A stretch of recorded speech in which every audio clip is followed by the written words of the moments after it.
The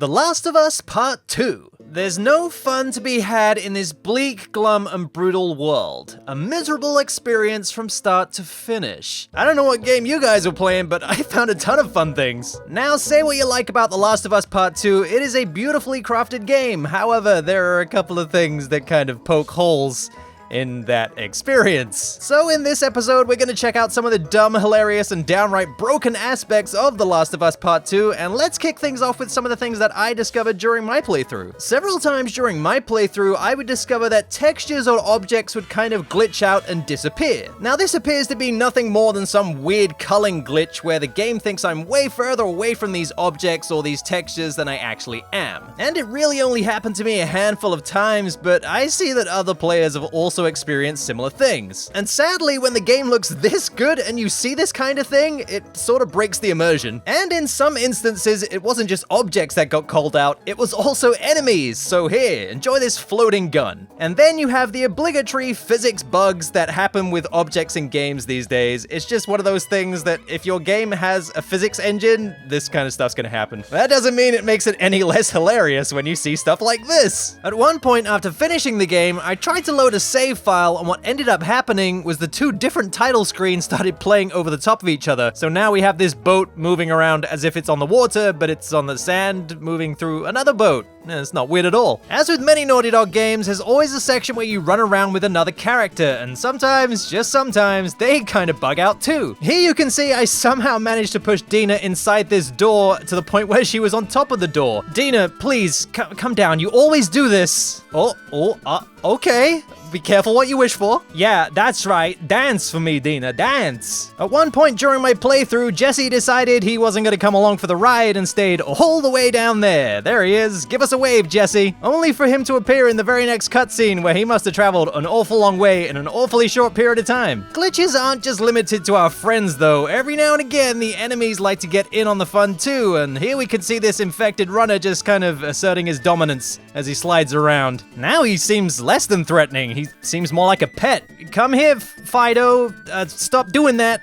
Yeah, I don't think he's listening. Then you have your invisible NPCs like this grill guy. I have no idea where he is, but he seems to be doing a fine job. I'm also really enjoying your 10 FPS spatula. It's a lot of fun. In this next glitch, there's a part of the game where, spoilers, you have to chase down Tommy as he snipes you from a distance. However, on rare occasion, for some reason, there's a scripting error and Tommy will now stay put and is also invincible, which means you can throw all kinds of things at him and he'll barely even flinch. Bottles, you can basically shoot him in the face. Nothing's gonna get this guy to move. It's kind of brave, actually. Hey, Tommy, your arm's on fire. You may just want to put that out.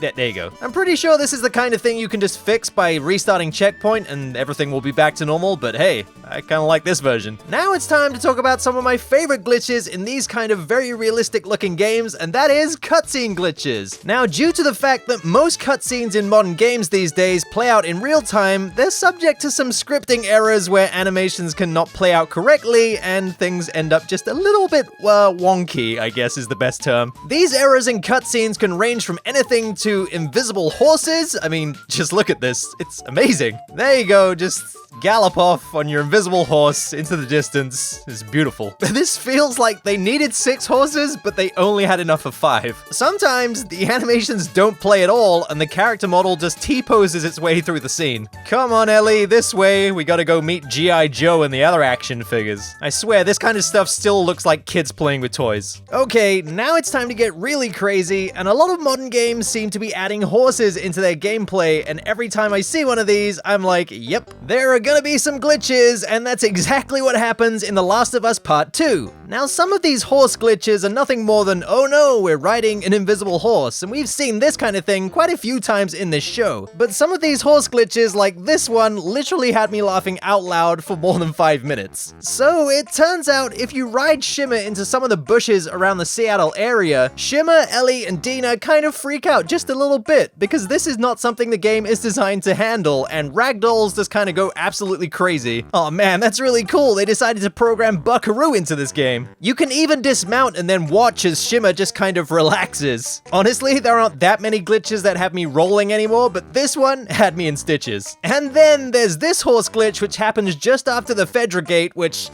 well, I mean, quite frankly, this is just absolutely bonkers. Now, some kind of animation script error seems to have happened, but, well, Shimmer just kind of freaks out and takes you along for the ride. This looks hilarious at best, and absolutely uncontrollable at worst. My favorite thing about this glitch is that Ellie can get off Shimmer and watch as Dina gets dragged around with no free will of her own. You know, glitches like this are so rare that when they come along, it's like a dream. Okay, enough horsing around. Let's move on to the next glitch. Here's a very unique and recreatable glitch in the game that's come to be known as the fake state glitch. Basically, what you want to do is with Ellie's flashlight switched on, you want to press square to do a melee attack, and as that animation winds down, you need to press down and X together to quickly turn around, and during that part, you need to aim your weapon. So square, down and X, then hold L2 to aim your weapon.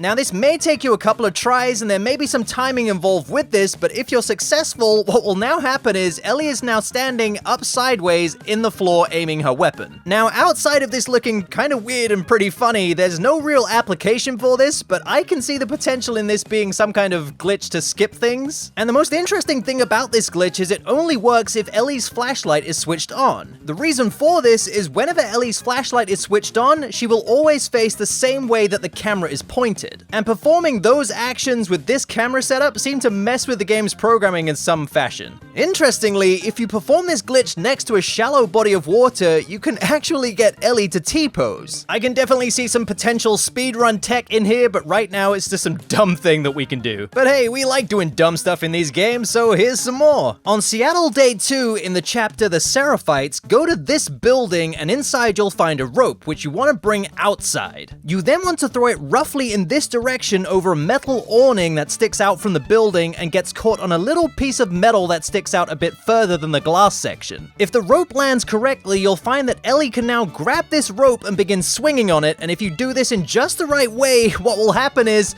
well, Ellie will kind of break the rope mechanics of the game and kind of do this. Now, this is definitely not how physics works, but I love these kinds of dumb glitches that look like this. And if for some reason you get bored of looking at this, well, all you have to do is either jump or let go of the rope and things will return back to normal, as they should be. Speaking of normal, did you guys know that Ellie was double jointed? Oh, you didn't? Oh, I see. Well, check this out. This is a glitch that's been lovingly dubbed the arm glitch, and basically what happens is every now and again, Ellie will open a cupboard or lock a door, and her arm will kind of get stuck on the handle, because the physics engine driving the opening of those doors or cupboards or whatever is kind of now locked into that same position, and now the arm is constantly trying to grab it. So this is the result of that. Ellie's arm will now constantly go through her body as if it doesn't really exist, and also any kind of hand movements involving weaponry or any other action is kind of really freaky to look at. Oh, I'm sorry, did I say freaky? I meant downright comical. Actually, no, I was right the first time. It's freaky. This is a simple fix of just restarting the chapter and everything will go back to normal, but why would you want that? I could play the whole game like this quite easily. There's a small part in Abby's section of the game where you need to use a ladder to solve a puzzle. I use puzzle in air quotes because it's really not that difficult. Anyway, as you have this ladder and you're trying to place it on the side of the boat to reach the walkway, if you now mash X as you place the ladder,